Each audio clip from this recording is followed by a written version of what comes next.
Hello, my darling Coco Puffs. It's your girlfriend Coco Peru coming to you from my backyard here in Los Angeles. It's you might hear my birds. It's a little windy, and there are helicopters, so you may hear those as well. Anyway, I wanted to continue the conversation. Yesterday I was on the phone with my niece, and she just finished her first year of college.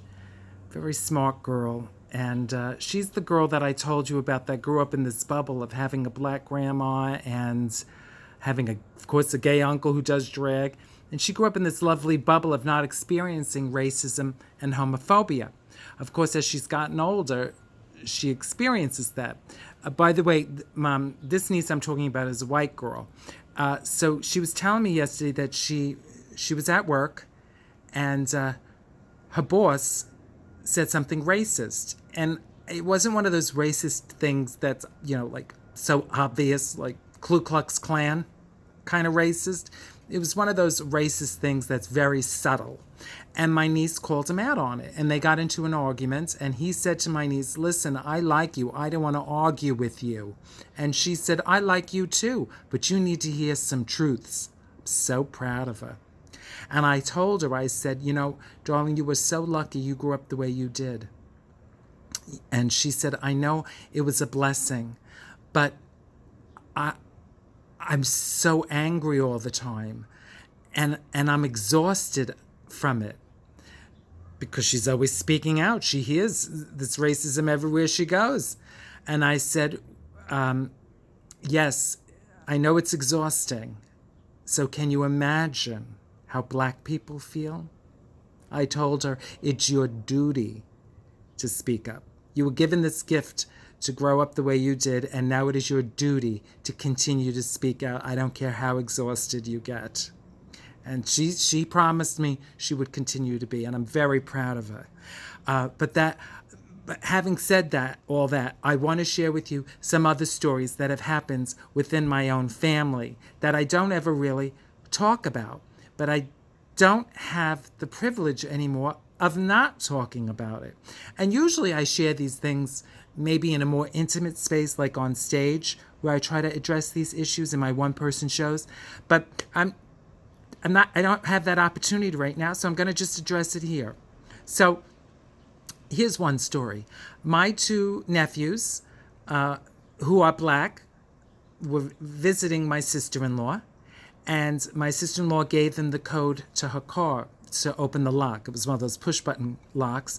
And they were going to wait for their aunt, who's my niece, who's also a black woman, to come down to take them to the store.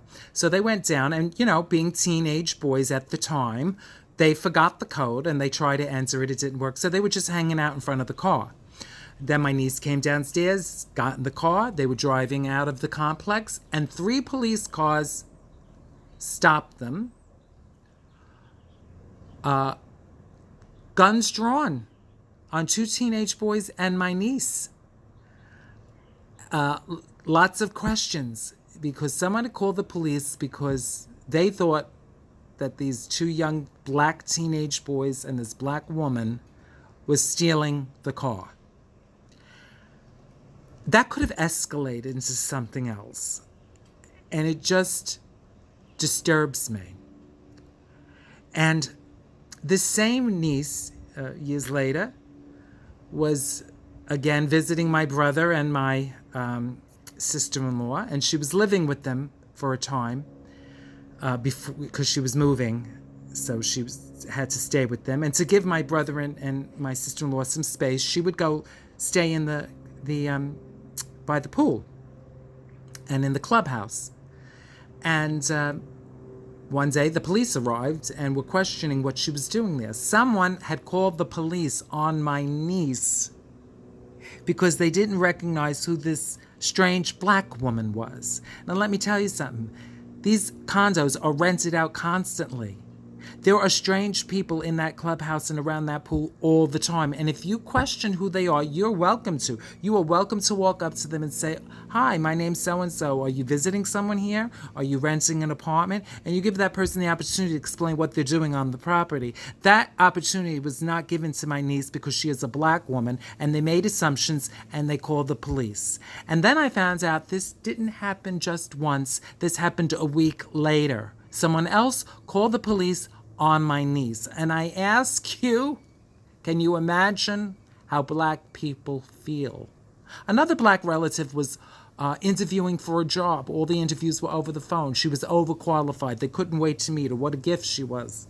She arrives for the in-person interview. They saw that my relative was a black woman, and their faces fell. My relative knew in that moment what was going to happen. And they told her the job was already taken. She went home, called a girlfriend of hers, says, "Would you please call and see if this job is still vacant?" And of course it was. I ask you again, can you imagine how black people feel? These are just a few of the stories. And I probably don't even know half of it. I don't even know a quarter of it. Because when I get together with my family, we're getting together to laugh and have a good time. We don't talk about these things. But, over the years, I've heard a story here, I heard a story there, and it breaks my heart. And every time I hear a story about a young black man getting killed, I think of my beautiful nephews. And if something ever happened to them, how it would crush me. I watched George Floyd's brother today speak so powerfully, and it crushed me. I see my relatives. I see their pain, and oh my God! I imagine how black people feel. And this is how we have to start thinking.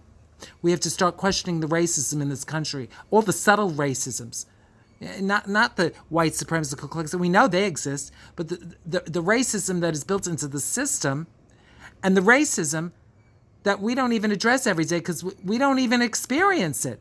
We don't have I visit my mother, people come over, "Who are you?" They don't call the cops on me. So, George Floyd talked about hitting where it hurts, and that's getting out and voting and talking about this and not forgetting these stories. So although I don't really talk about this in public, today I am, and these are just some of the stories. Anyway, I don't know where to go from here. I just feel very emotional, and that's a good thing. I should be emotional. And I spoke to my nephew today, the one that was in that car that time, and he's a grown man now, and he has a beautiful family. And what crushes my soul is that his older boy is starting to see what's happening in the world and on television, and my beautiful nephew is going to have to sit down with his two sons and have that conversation that the bubble they're growing up in is not the real world. And it breaks my heart that that's a conversation that even needs to happen. So remember these stories when you go vote. Remember these stories when you have these conversations with your friends. Be they black, white, I don't care what color they are. These stories need to get out there. And I work with my God, I'm a freaking drag queen. I work with I'm in the most diverse worlds. So we don't talk about these things because it's just, and I look at some of my black entertainer friends that I work with, when we're together, we're laughing, we're carrying on like fools. And then I see them speaking about these painful things. It breaks my heart. So it's good. It's good that we're talking and that we're listening and we're getting riled up, and we have to vote.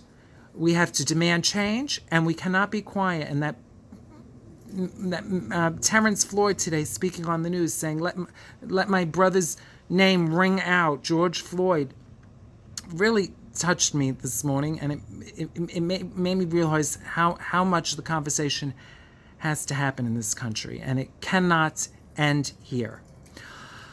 Okay, my darlings, I love you, and I'll talk to you soon. Bye now.